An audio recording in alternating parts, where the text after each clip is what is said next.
Menteri Kabinet See, as Community per and Rural Development the C&Rd creation of Abu block Tahir is concerned, Mondal it is a henne ke sngi continuous baar la process. ong It is ba ka jing not Pynkha that ya ki we have C&Rd block created some kadai blocks ka kam last ka ba Ïaibteng na ka term por cha ka and por no ula further ong ba blocks will kam be dei tang na created. mar bala Pynkha ka Depending to ka on ne ki the block ha ka samoy difficulties tre that kam ka our bala det people face kumta in thau shu ya to ki block reach to the ya ka ne ula ong ha ba administrative jubab ya ka units jingli halor ka jing to dawa be banthau ya ka mau sun made. ram block.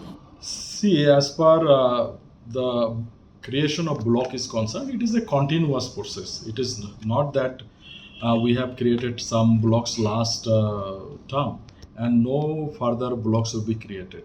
Depending on the difficulties that our people face to reach to the administrative units, to be made easier for the people, accessible easier. So on that basis, it is a continuous process.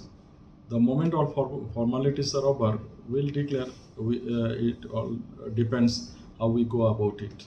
Is it like or after? Exactly, I can't say that one when it will be declared.